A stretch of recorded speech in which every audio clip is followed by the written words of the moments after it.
On this episode of the Apple Watchers, we'll go over everything announced at Apple's high-speed event, including HomePod Mini, iPhone 12, and iPhone 12 Pro. We'll also discuss 5G and its capabilities. Apple fixes Apple Watch battery drain issue? Maybe. All this, our picks, tips, and much more. This is episode number 36.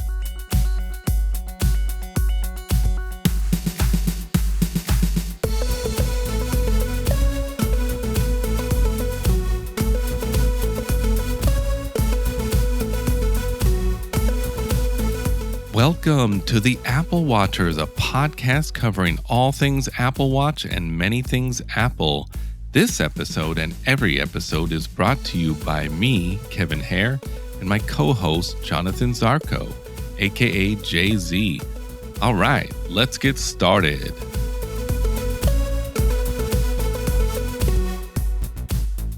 Well, how you doing? Good. How are you? Hanging in there, doing good. Yeah, What's that? So we had some interesting news coming up. Big event, super exciting. Yeah, there's some new iPhones, so we'll be covering that in a little bit here. Why don't we start with some Apple Watch stories? We got a few here, so I'll lead us off.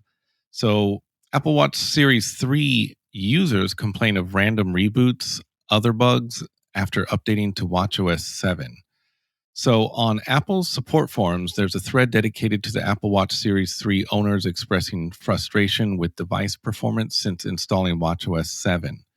One of the most common complaints seems to be that the Apple Watch Series 3 will randomly reboot multiple times per day with watchOS 7 installed. Two things make the complaints even more notable. First, there is no way to downgrade from watchOS 7, which means these Apple Watch Series 3 owners can't downgrade back to watchOS 6. Secondly, Apple is still selling the Series 3 as part of the lineup, calling into question the implications for the availability of future software updates such as watchOS 8 next year. This is interesting and problematic, I think. Yeah, this is a drag. Now, we've had a few updates since. There was watchOS 7.0.1, and now we're on watchOS 7.0.2 as of this recording. So I don't know if this issue has been fixed. I haven't heard anything. I'm curious if they had gotten any information from people doing a beta.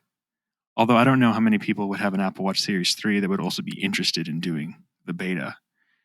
But I feel like this is something they should have caught. Well, there's a lot of things they should be catching, but honestly, too, though, with the addition of the new Apple Watch SE, I think they're getting ready to phase the Series 3 out. I do think it's weird that they are still selling it, actually, and I wouldn't be surprised if in the next month or two we see that completely disappear. That's possible, yeah. Well, on top of that, watchOS 7.0.2 fixes an Apple Watch battery problem. So the watch got the update back on Monday, October 12th, and it fixes a couple of bugs, including one real doozy, the bug that drains the smartwatch's battery rapidly. So anyone experiencing that problem should install this new update immediately. It's very, very strange that this bug came out. And actually, when you see the update notes, they legitimately call out this issue of significant battery drain. So it's a curious issue. I personally haven't had any issues with mine. It doesn't really seem to mention which version of the watch it affected. But yeah, how about you? How's your watch been doing? Well, not great. So I'll try to keep it a little bit brief, but I purchased that Series 6, right? Mm-hmm. And it had problems immediately with the control center and the notification center. I couldn't actually swipe and open those screens. So it almost seemed like something was wrong with the screen itself, possibly. I would have to reset it 2-3 times a day just to get it to work. And so I ended up going to the Apple store actually to exchange the watch band, but then asked them if I can actually exchange the watch itself because, I'd already tried repairing it and all that. So with this new watch, battery life isn't great. It's not like on my Series 5 running watchOS 6. I got really good battery life. So I don't know if there's still issues. And again, like you said, it doesn't mention which watch. So I don't know if this was to fix issues with mine or just others, Yeah. other models. So we'll see. Sounds like they're going to need to push out another update pretty soon. I think as they start to expand the functionality and the hardware, and they try to support more and more devices, we're going to start seeing more and more of these issues, because it takes different, code management for the batteries when you have different chips. And so that might be, an indication that if you're somebody who really needs an all day or possibly longer than all day battery life, it might be smarter to opt for the SE, just because it doesn't have some of the same component pieces that are continuously running. But an interesting thing to follow. I hope they get this figured out soon. And for yours, I also wonder too, just as batteries, they have to get seated. They take some time Yeah. to get set. So hopefully yours improves either by code or just by time.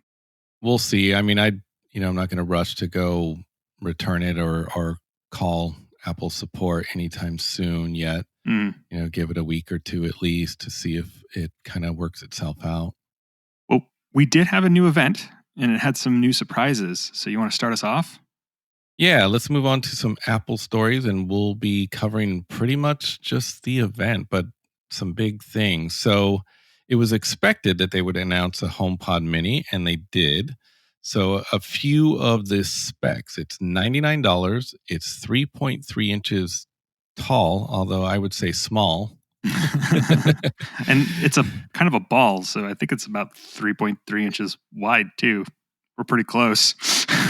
Yeah, it looks I actually heard on another podcast when I was listening to the event live, I listened to it with some people talking over it, and they were like, it looks like a scented candle, at least the white one, which is kind of true. When the Sally lights up, Uh-huh. kind of looks like a scented candle. But so it's got 360-degree audio. What else? Apple Care is $15 for 2 years. I would highly recommend Apple Care always. Mm-hmm. What else? Let's see. Works with Apple Music, podcasts, radio stations from iHeartRadio, radio.com, and TuneIn. Other music services that they showed were Pandora and Amazon Music, but not Spotify. I'm so frustrated. I think that it will include Spotify because they've kind of been, on the Apple Watch as well. And they're actually trying to improve that app. They have a new widget as well on the iPhone. So I would imagine they just maybe didn't mention it because they might be a little miffed with Spotify right now. I will say Spotify is being the problem child. They are claiming everything is unfair. So, yeah. But I don't know. Honestly, it was something I totally noticed. It was glaringly missing to me. And with the addition of the new bundle packs that they're offering with the services, the subscriptions. Yeah, I'm really thinking about jumping back to Apple Music. I mean, yeah. We'll see. We'll see when the subscription services come out, and I'm all for these little HomePod minis. I want like 5. And I think my wife and I will compromise, and we'll get like 2. Yeah, for now. Start with 2. Just at least that way you get stereo in the living room. But I think they're cool. I want them all over the place. But you actually need one at least in another room so you can do the intercom. I mean, you can still we'll cover it, but you can actually use almost every Apple device. I think everything except the Mac. Mm-hmm. Actually, I'm sure that's only a matter of time. Yeah, which is odd, but the intercom's kind of cool, which that could be handy in multiple rooms. Mm-hmm. So some more features. It can be used to answer a call. It can be paired to do stereo. Now, a note too that I just heard today was that you cannot do stereo with the original HomePod. Oh, interesting. Yeah, and it might just be some kind of issue with, phasing and, some technical type stuff, but it won't currently do stereo with the original HomePod, the large one. I want to know if it'll do surround sound. So if I do get 4 of them and I have 2 behind me and 2 in front of me, It Did I? actually, yeah, it actually might, but and I would think that maybe with an update they would do something like that, Hmm. just like they did with the AirPods Pro, the spatial audio Yeah. was because they never mentioned that until recently, and it just Hmm. became like an update. So let's see, can be connected to an Apple TV. This is part of the reason too why I am like I'm done. I'm getting these because we have like a Samsung TV that we got at a Black Friday deal. It was a great deal, but one of the trade-offs for the great deal was the fact that that TV didn't actually have Bluetooth, so I can't use a Mm, Bluetooth soundbar.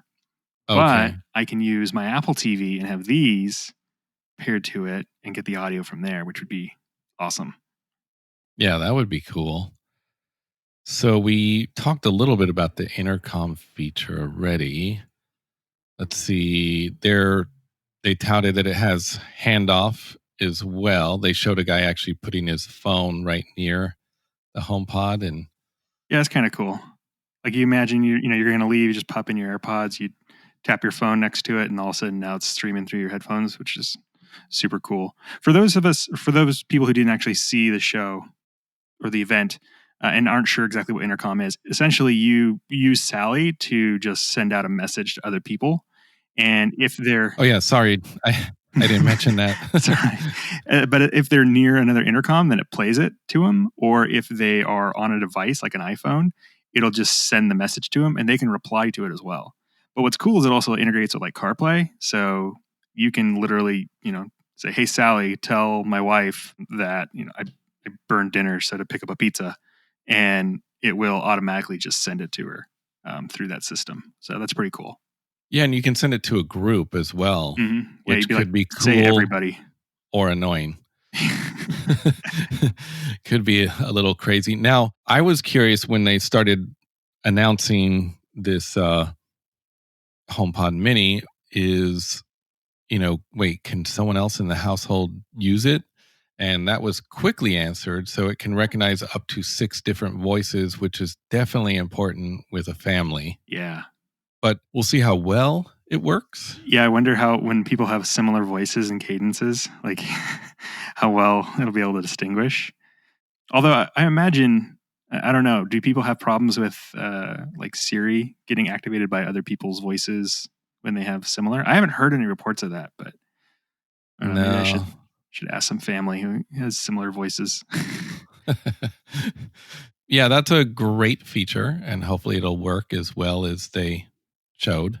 What's cool is then you can have personalization. So it hears Dad's voice. And Dad says, play my favorites, and it starts playing his music favorite list. And then you got Billy come in and says, play my favorites. And then, you get Billy's electronic music, whatever is playing now instead.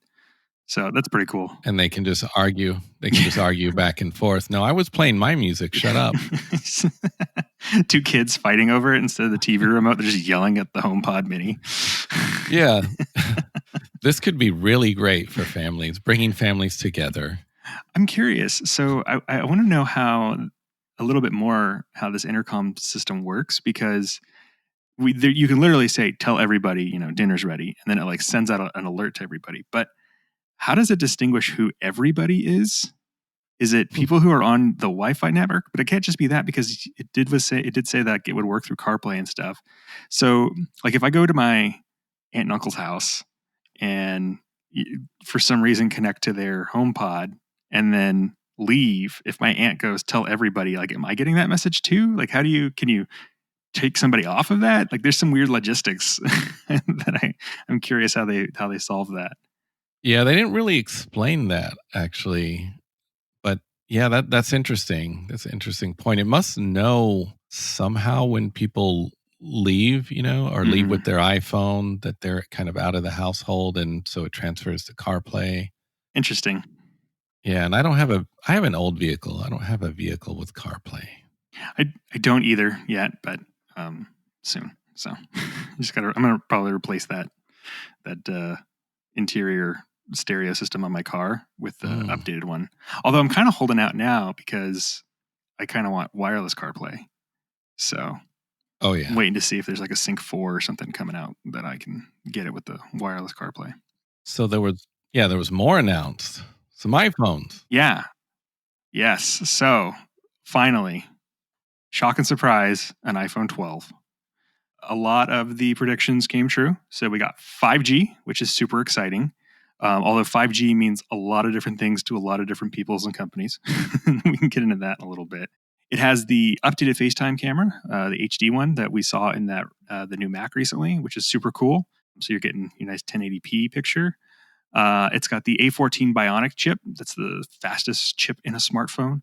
And I believe that was the chip that they also said was in the new iPad. So you're getting that most recent technology. It's got an edge-to-edge OLED display with a ceramic shield, which is 4 times better drop performance. So it was actually kind of cool when they were talking about how this works, where it's like a special crystalline, grid or whatever that's embedded into the glass, makes it extra strong. I'm curious, scratch resistance, like if that'll work. And I wonder if at a certain point too, like as these things get stronger and stronger, if we'll stop seeing cracks happen in screens and we'll start seeing like chips. So like think about it, like ceramic, that's what it starts making me think, like, is this going to start chipping instead of cracking? But overall, it's supposed to have 4 times better drop performance, which is pretty good. New feature, night mode on every camera, including night mode in time lapse, which is super exciting, and I'm super interested in trying that out. And MagSafe wireless charging, which is really cool. So essentially, it's just got a magnet on the back, so when you go to drop it onto a charging plate that has the magnetic connection, it just clicks on automatically. You got a perfect alignment every time. And then, of course, in typical Apple fashion, they have a whole bunch of accessories that you can use that kind of snap onto it too. So I'm kind of interested in that little wallet. It's also going to work great if you put your phone in your pocket with keys. It's going to be awesome. Okay, first of all, you shouldn't do that so you don't scratch your screen. But second of all, you're right. Well, if the magnet's strong enough, it'll just pull the keys to the back of the phone. What if you have like a updated hip? Like you have a metal hip. I wonder if it's in your pocket, if it'll kind of connect to you better. Well, then you wouldn't need a pocket. Just stick it onto your leg. That'd be cool. Or if you have a metal plate in your head, you can just stick it on the side of your head or whatever. I did see a thing that said Apple was saying that it won't demagnetize your credit cards because there's a wallet piece that they've made that snaps on the back. And so people were like, is this going to demagnetize my credit cards? And they said, so those should be fine. But they did recommend not putting hotel keys and gift cards in that because it could become a problem.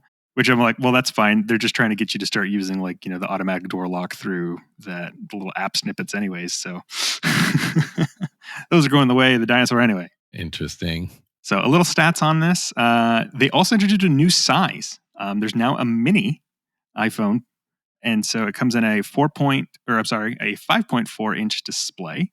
Starting price is $699 and is coming in colors black, white, product red, a blue, and like a really, really light green. It's kind of like a metallic sagey seafoam.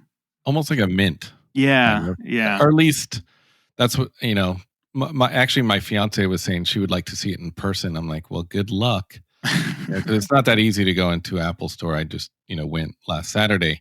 I'm like, just order it. And then if you don't like it, maybe you can take it back to a store. Yeah, but exchange them. It's kind of hard to tell on a, phone screen or computer screen exactly what color, but it looks like a neat color though. Mm-hmm.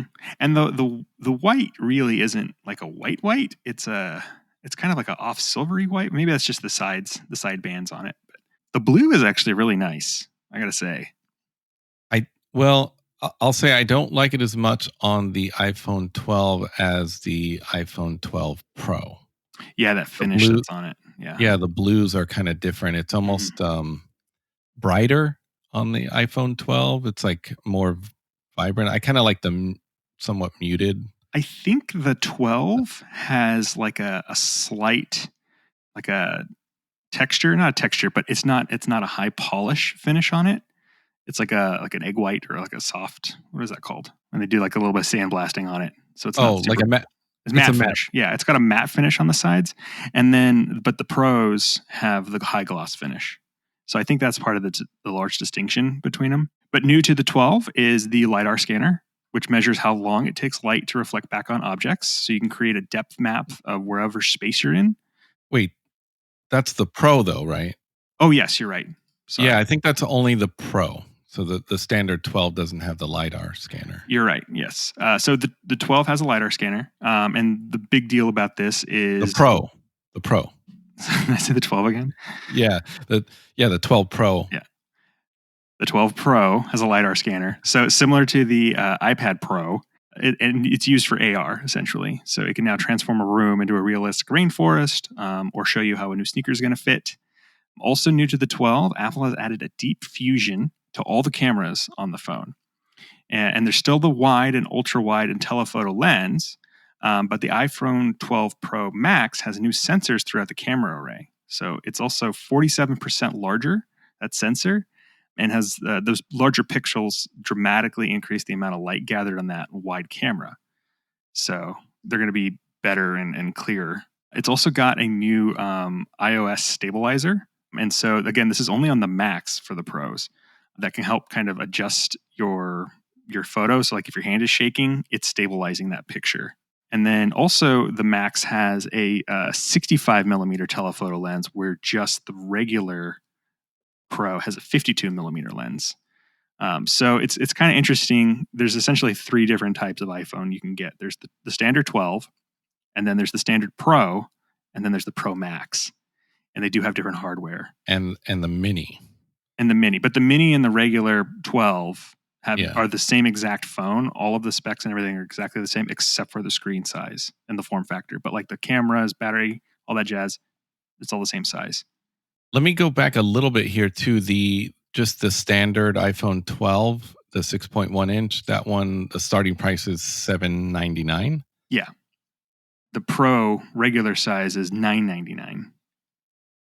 And the Max is $1099. Starting. And now they start at 128 gigabytes, which is good, of storage, which is good because that's what I wanted last year, and they did not offer that. So I had to get the 256. They were talking a lot about shooting 4K video, and I think that's part of the reason why they're pushing for the larger hard drives now. Yeah, we actually don't have the information in here because they were showing a lot of video. It's some kind of a Dolby. We should actually look it up. It looked amazing. I've actually watched a movie that was shot on an iPhone, and it was decent, but you can tell it was kind of a phone, right? But this footage that they showed started to kind of cross that line of not looking like a phone. Yeah. No, they showed that little video that was like a movie that was made on it. And it was incredible. And so, okay, you're probably looking that up. But while you're looking that up, you are probably going to order the Pro Max, right? Yeah. So I like the bigger size, and this screen is even bigger than mine current one. And the form factor is nearly the same. It's a little bit larger, but I'm going to go for the big baddie. It's that video format is called Dolby Vision. And so it says the iPhone 12 Pro jumps from 8 to 10-bit HDR recording, capturing 700 million colors for each more lifelike video. Then it goes one better, recording in Dolby Vision, the format used by film studios that can even edit Dolby Vision video and use AirPlay to see every last bit of the difference on the big screen. So AirPlay will stream 4K Dolby Vision video to an Apple TV and other smart TVs. So it's pretty incredible. Yeah, and then the camera, just the photos that it shoots, they announced that Apple RAW, which is kind of neat. It kind of, it shoots in a RAW format, which is pretty amazing. It looks like they're pushing, maybe in, I don't know, what do you say, 5 years? Like maybe you won't even need a DSLR, I honestly, for unless you are a professional photographer, I don't think anybody needs one anymore. There was a funny story last Christmas. I had a family member who asked me to bring my DSLR to take some pictures while we were up at a cabin. And I told her, I was like, honestly, the thing's so old, my phone takes better photos. And it does. So we just used that. I had a little tripod, little thing I got on Amazon, sat on a table. It was great. Used my watch to take the photo. I didn't have to use timers and stuff. It was cool.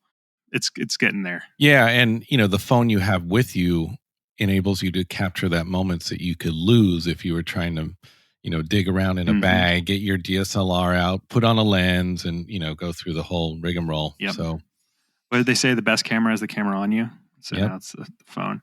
The form factor is a little different. They're flat edged. So if Right. you haven't seen them yet, they look like little iPad Pro minis.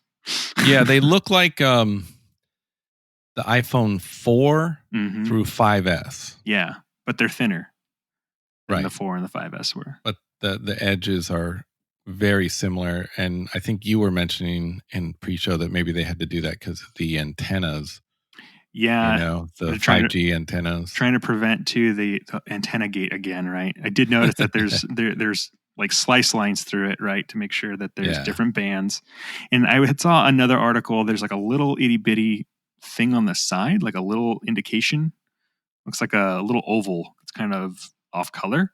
And people were wondering what that was. And it's actually part of that 5G antenna. So it's to help receive that signal. But I do wonder if you cover that, if it will affect your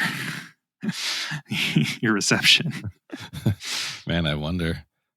But yeah, the Pro, the new Pro, comes in a gold color that is very nice. A silver, a graphite, and a blue, and they all have that high gloss finish on them. So that gold is really gold. Yeah, like the edges look like 14 karat gold. It looks like you're holding a gold bar. They're kind of cool. I mean, it's a little more flashy than my personal taste. And even the blue, they're really showing that blue off in all their photography. The blue is really nice. I liked my green one. I have the forest or midnight green or whatever. I think they called it for the 11. But I kept seeing other people with their black phone, and I was like, no, I want a black one. So I'm afraid that I would feel that way again, that if I order the blue, I'll want the black one. So I'm just going to go for the black one this time. I think you should go for the gold. That's just my opinion. Come on. It's more possible than it's not. Like that would be great.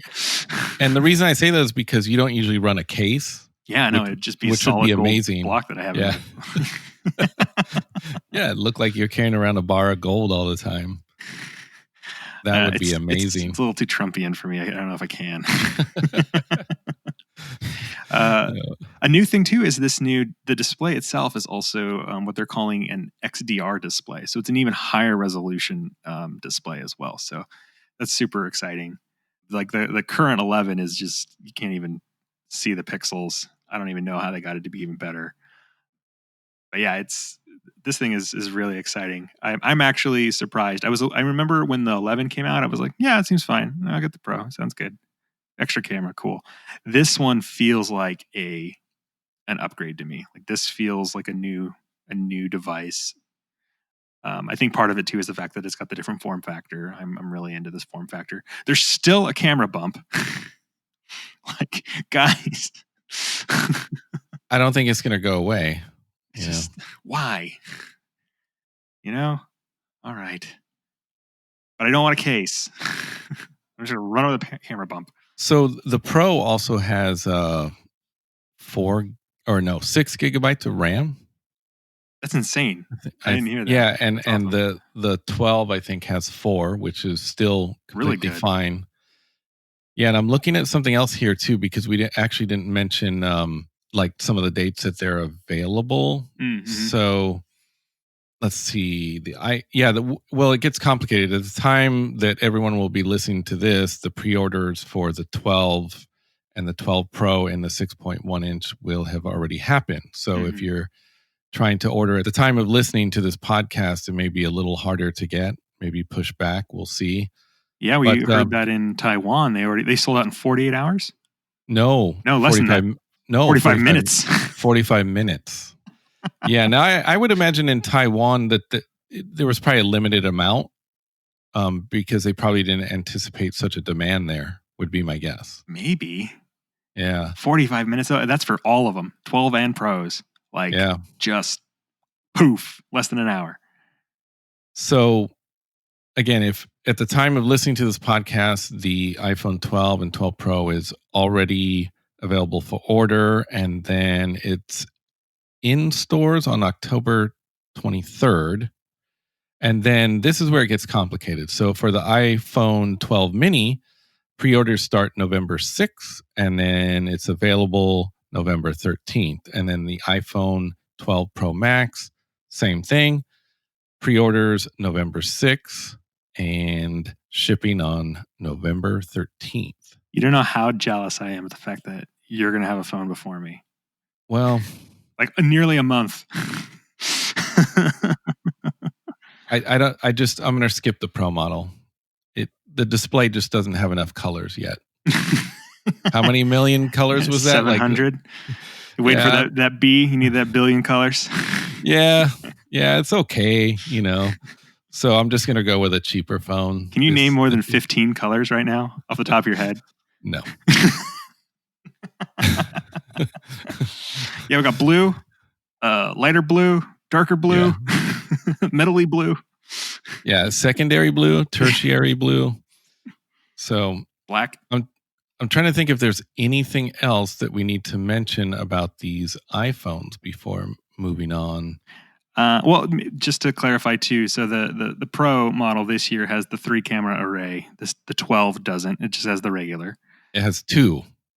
Yeah. The 2 camera lenses. It doesn't have the LiDAR scanner. But see, I just want to put this out there. I see the future. I see the writing on the wall. This Pro model with the LiDAR scanner and the 5G is to help make AR a bigger thing. Like that's we're going to start seeing some major AR experiences happening, and they're going to be amazing because we're going to have a high depth data, and this LiDAR scanner is going to be making sure that the things are mounting properly in space. And I think it's only a matter of time before we see this LiDAR scanner across the board, and probably like another 2 years maybe we start seeing some glasses. Like it's all there. I see it. I'm excited for it. Yeah, this is only the beginning, so it'll be cool. There is a few other things though. Also, there will be no charging brick in the box and no headphones either, which they mentioned in the event. Except for Europe, I saw a thing. Oh, really? Yeah, I think it was France. I'll double check if I can find the article. But one of the countries in Europe, or some countries in Europe, they get the headphones. I think it's part of the law. Okay. Well, yeah, just so people know if they're unaware, most people, if they're already in the iPhone or Apple device game, such as an iPad or whatever, they might have several chargers lying around and the brick as well. So, what's funny is we, in my household, we bought a whole bunch of bricks recently for different devices because I needed another one for my computer. So I just wanted to have stuff in like a travel bag, and we still have too many, like just of the iPhone ones, So those I understand why they're pulling them. I don't think it's a huge deal. And with this whole new magnet thing, like they're doing a big push now for these wireless chargers, and I think that's going to be part of it too, right? You're not going to be using that normal cord to charge your phone. And by the way, I actually heard this as well, as they lowered the price of Apple's own charging bricks. They used to be $29 and now they're $19. Oh. And the same with the headphones. They lowered the price by $10. So that's good. Yeah, it's the right thing to do. And then a couple other just little things. If you're wanting to purchase Apple Care Plus, let's see, the iPhone 12 and the iPhone 12 mini cost $149. If you want it on your iPhone 12 Pro, that's $199. And also, something regarding prices as well is that the prices stated in the event were a little misleading because you get a $30 discount if you are a Verizon customer or an AT&T customer. There's a T-Mobile tax. Yeah, they have some kind of deal. Well, even the event, if you haven't seen it, it kind of almost is like a Verizon commercial. A lot of the time. They kept touting Verizon's 5G or their ultra wideband 5G. So yeah, but there's so if you are on T-Mobile or Sprint, it's actually $30 more Yep. for some reason. So weird. Not cool. I don't I don't really like it because me and you both, we live in the United States and we are both T-Mobile customers. Mm-hmm. So it's strange too, though, because I think it's only on the 12. It's not on the Pros. So if you get an iPhone 12 or an iPhone 12 mini, you pay $30 more. Wow. But the price for the Pros is the same across the board. So why? yeah. So anything else we need to mention? I did confirm if you need to get headphones in your box, go buy your iPhone in France. You'll get headphones. Good time to travel too. Yeah. They're not having a spike or anything right now either. So no, nowhere. Man. I just gotta say the night mode on everything is super exciting too. And I'm really excited to get back into my Instagram game is going to be so strong. This is, well, on that subject, this is actually the reason why I'm sort of downgrading this year is that I feel like I haven't been out taking as many photos. Mm. And so I don't feel like I would use it as much, like all the extra features of the 12 Pro. So maybe I'll upgrade to the next iPhone Pro, maybe 13 Pro.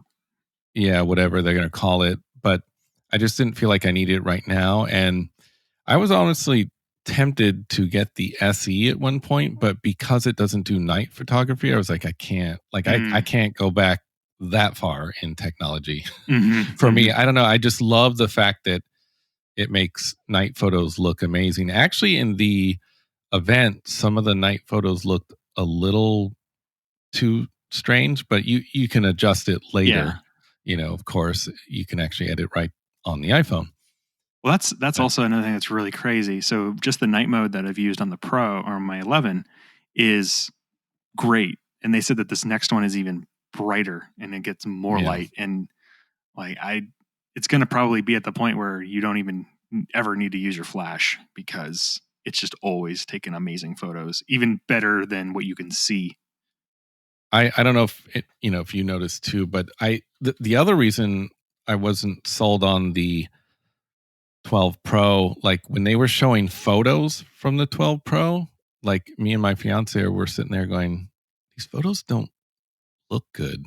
Like they looked bright, but they didn't, I don't know. It may have been the subject matter too and stuff like that, but like they just didn't look amazing.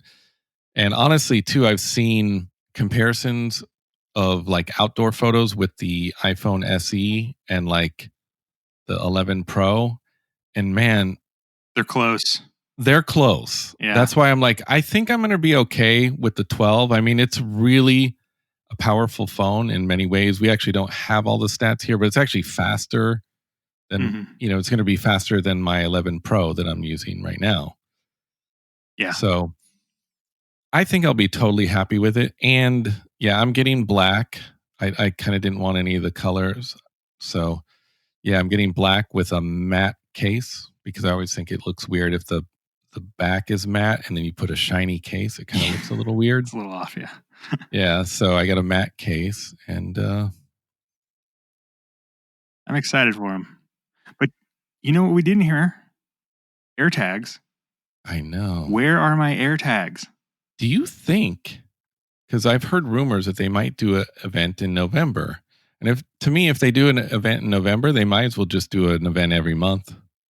Just continuously announce new products. Yeah. It's fine. Because they pre-record release cycle. Yeah. The thing stopping him is the glasses, the production of the video, not the production of the product. There's so much less involved making those videos than the production it took. Yeah. To have people there live and do an event live. And, for all they're using a 12 Pro to shoot the whole thing, right? It's possible. Yeah. On a drone just flying around. Yeah. That'll come in February next year, the Apple drone. And yeah. So they could just whip these out every month. And that way the car, like I was saying, the glasses, what else? Roller skates. I don't know. Maybe that's what the next iPad Air will be. Did I say roller skates? They would be hover skates. I don't know. Roller skates are pretty popular right now. They like to stay, Retro. right. Yeah, right on the brand. So, Or no, you know what? If they would be hover skates, but the wheels would cost extra. Just like like the Mac Pro. Yeah, the Mac Pro stand. So if you want to The be, wheel. they don't actually touch the ground. They roll, but they. Yeah, but if you want wheels to make them retro, $400 per wheel. Oh my gosh. That's a bargain. I got 2 of them. I'm saving up for the others. So is there anything else we need to mention before moving on? We will cover any news in 2 weeks that we hear. I mean, some people will have it in their hands, hopefully myself, so we'll be able to talk about it a bit more, and there'll be reviews on YouTube and whatnot. So I'm just wondering if there's anything else before we move on. A quick note about 5G. It's interesting because Sprint is going to have a different 5G network than T-Mobile. And as I understand it, they're on different bands. And so the T-Mobile one is using like a lower band. But Sprint is going away. That's right. Sorry, it's Sprint T-Mobile. They merged, right? So that's the same. Yeah. But sorry, Verizon and T-Mobile. My apologies. It's recording late.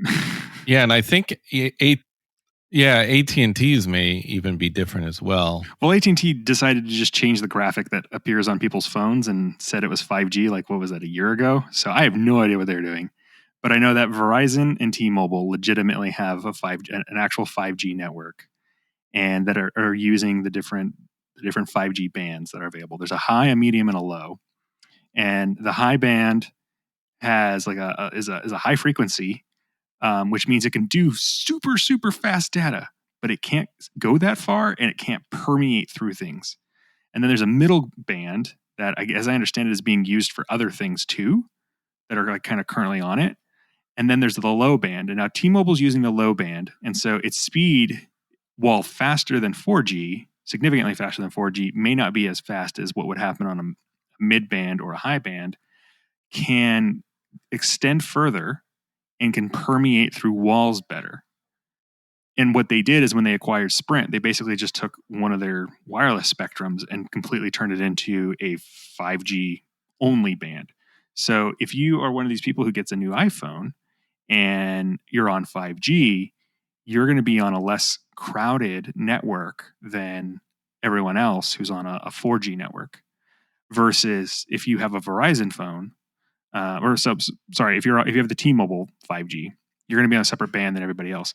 The Verizon one is using the same mid band that is their 4G. So essentially, you're still on the same kind of network. Your speed is faster, but if you're over, when the world reopens, if you're at Disney World or something, and there's a whole bunch of people, you're going to be competing for resources.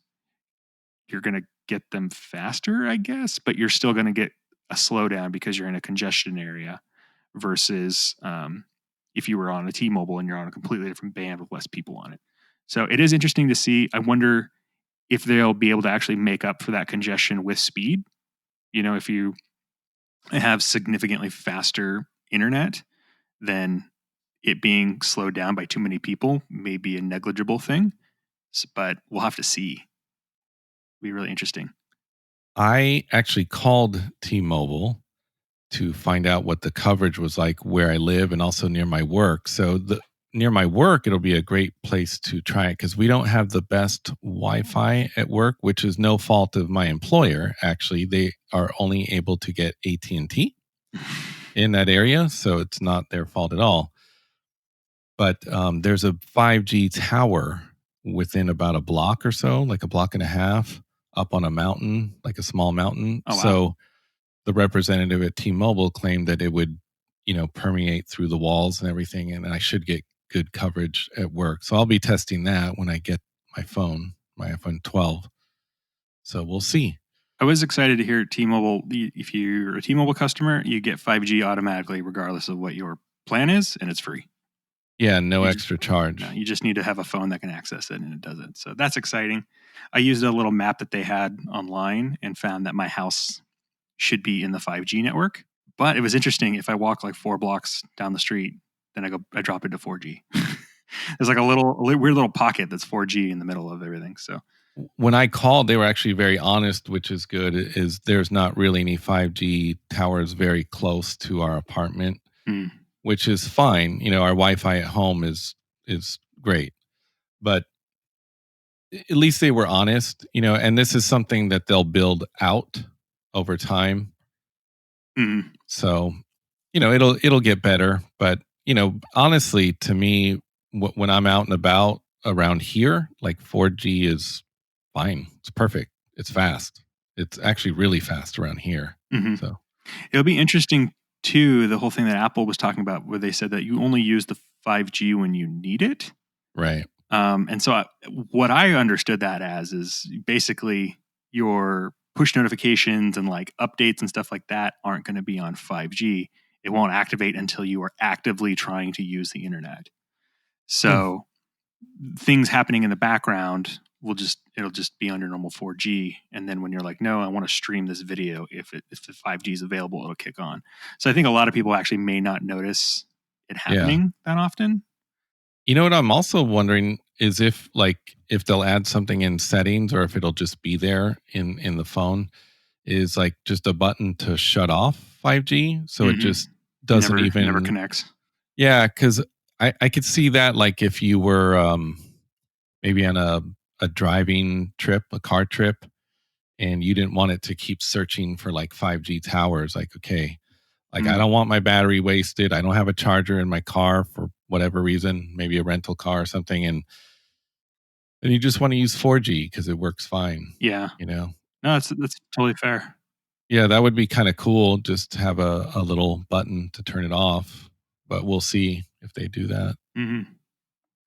So, well, I think that's it for the iPhone right now. Why don't we move on to some picks and tips? So, I will go first. I actually have a pick and a tip. Ooh. So, did you know? I actually somehow didn't know this till recently, which is crazy, but you can automatically change your watch faces at set times on your Apple Watch. That's cool. So it's in the Shortcuts app. And I don't, maybe I'm some weird anomaly, but I actually change my faces like to three different faces throughout the day. Oh wow. Yeah, no, I don't do that. I don't think I'm actually the only one because some people will switch to like maybe they make a face with the infograph modular, Hmm. something that has a lot of complications, but maybe they just set it up with all weather, stuff like that. Like they want to see the wind, they want to see the air quality, the UV index all at the same time. So I don't think I'm the only one. So if you're one of those people, this is actually pretty handy. Swiping through faces isn't a total big deal, but this is just kind of cool. And it's actually really easy to do. So I'm going to walk through the steps. And then, of course, we will have a link in the show notes so you can follow along and do it yourself if you need. But of course, you open the Shortcuts app on your iPhone, you tap on the Automation tab button of the screen, then tap on the plus sign, which is on the top right. Then you choose Create Personal Automation, tap on Select, tap Time of Day. So this is where you can actually set it to be every day. You can have it Monday through Friday. So this is kind of cool too. You can set up like a weekend face or, stuff like that. Oh. Yeah. And then tap to select. Oh, I already said that time of day. Then you can choose from sunrise, sunset, time of day. You can do daily, weekly, monthly. So it's your choice. And then tap next. And then you tap add action. And then you can either scroll or search for set watch face. And there's actually a few other options as well in there, which I discovered. But I'm also going to say there's not enough options. I would Hmm. like to see them open that. Yeah. So, but on the subject of just watch face, you would search for set watch face and then tap on the box at the end of the word set active watch face 2, and then you choose which watch face you want. Now, I do not know. I haven't tried what it does is let's say if you have two infograph modular in your collection of faces, I actually don't know what it will do. Oh yeah. Yeah, but it automatically knows what faces you have in your collection. So there's not a lot of, thinking involved. You just pick, infograph modular or Hmm. meridian or whatever face you want. And then you tap next. And then does it say in here? Yeah. You want to turn off ask before running because you don't want to be Oh, prompted. alerted every time. Yeah. Yeah, you actually already get an alert, and I haven't found a way to turn that off. It says that it's running the automation, which is not super annoying, but you definitely wouldn't want it to ask every time. So then you confirm by tapping on don't ask and then tap done, and you're good to go. So I could now see I this had a being super helpful if you have a job where, like, at a set time of day, you are in a special place and you want to change it. You're like, oh, I always have my afternoons in the field, and so I want to change it from uh, calendar to stats or something like that. well, when I'm at work, I'm actually running the Meridian face usually. So that's very old school kind of analog looking, with Hmm. hands. And when it gets closer to lunch break, I actually run the infograph modular with a lot of weather on it myself because I'm about to go and exercise Hmm. outside and I like to know the weather, the wind, the air quality all at once. So it is pretty handy. Now, I did have trouble with it on the first Series 6 that I got, the one that I mentioned earlier before I exchanged it. It actually would work for a couple days and it seemed like all the shortcuts would just expire. I'm like, what's happening here? They just don't work. And That's actually, it's weird. working right now because I had it go to sleep or Oh the, yeah. turn the face off. Uh So huh. yeah, it's working so far, but I've started off kind of like not making a ton of them in case they stop working. Let me do it week by week, like Hmm. kind of ease into it. But it's really cool. I actually like it a lot because it kind of one less thing to kind of think about, Hmm. you know? Yeah, another reason I actually switched to the infograph modular at a certain time is so I know exactly what time it is without looking at the hands of the watch. Yeah. So it actually has the digital readout. So yeah, the really cool thing.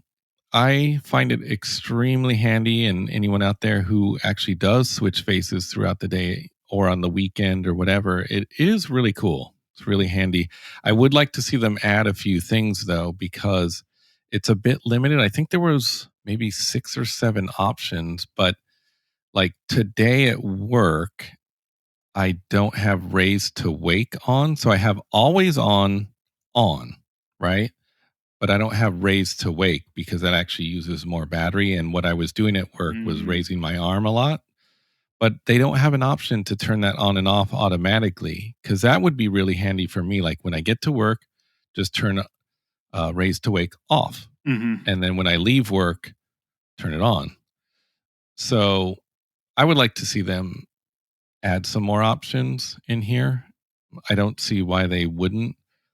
So, yeah, it's very cool. Now, my pick, which is sort of related, is an app called Buddywatch. And this is available on the iPhone, Apple Watch, and in iMessage as well. It's also free, which is interesting. But Hmm. this app is kind of just this would be really handy if you're kind of new to the Apple Watch, especially, but it helps you kind of like check and download watch faces.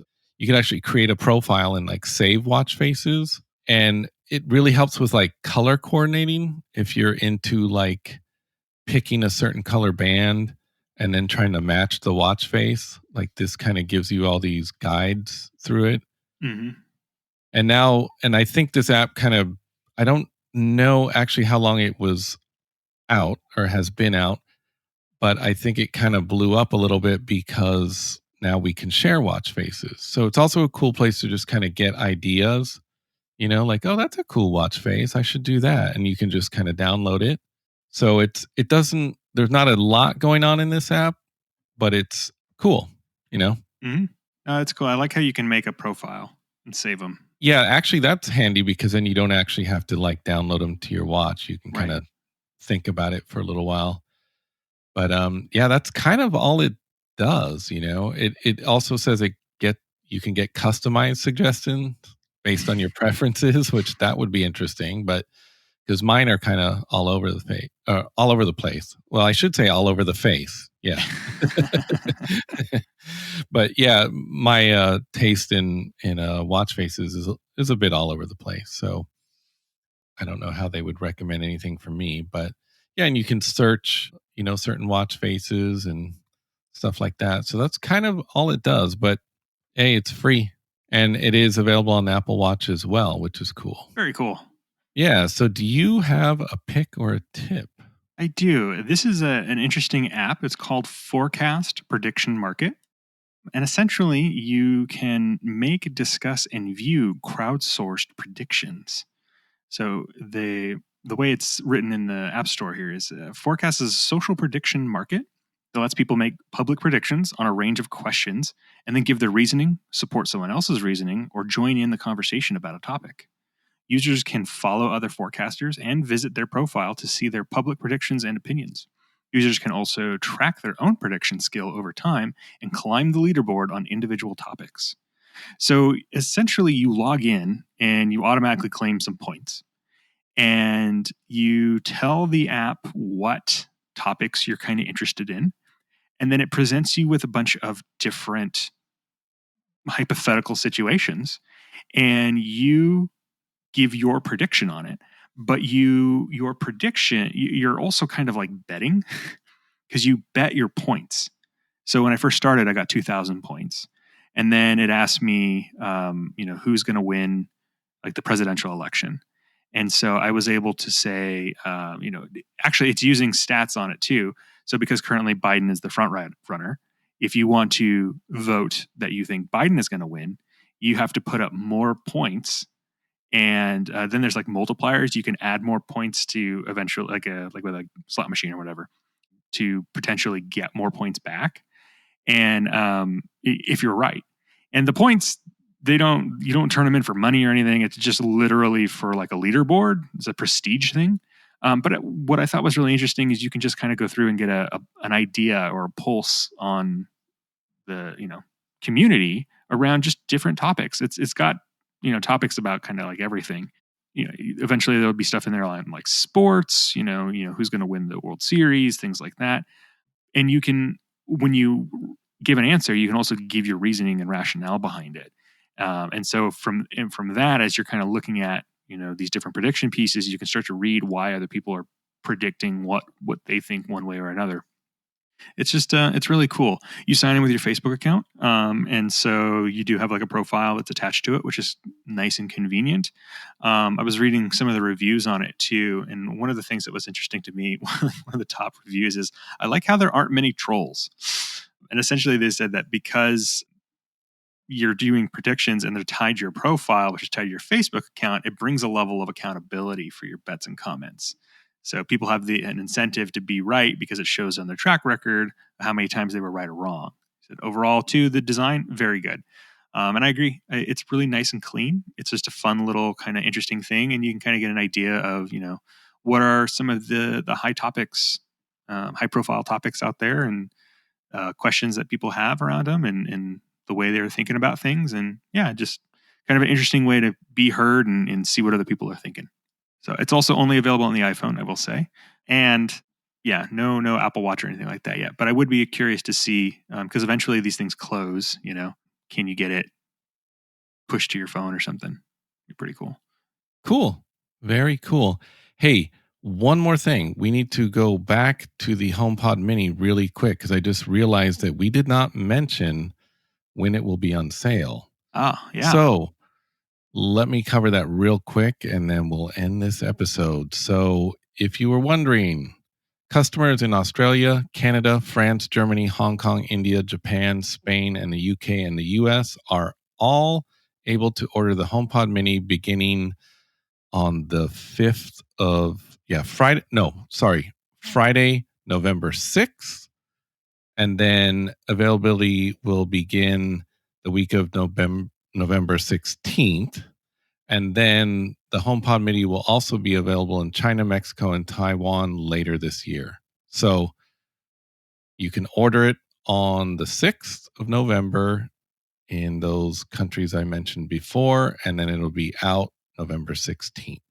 So I am adding that to my calendar.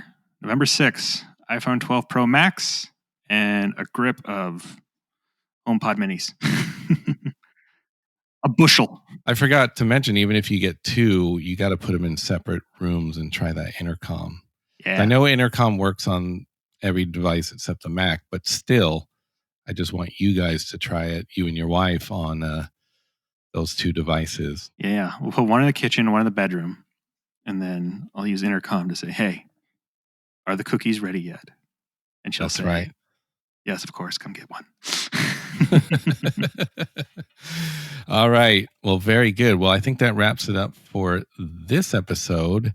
Everyone stay safe and stay healthy. And thank you for listening. And we'll talk to you in 2 weeks. Read all the stories we've covered and more stories on Flipboard, a link provided in the show notes. Follow us on Facebook and Instagram at the Apple Watchers Podcast and on Twitter at Watchers Tweet.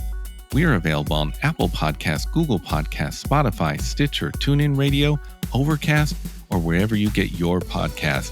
You can even ask your smart speaker to play the Apple Watchers Podcast. You can also listen on YouTube, a link provided in the show notes. Please subscribe and rate us wherever you listen. And thank you again for listening.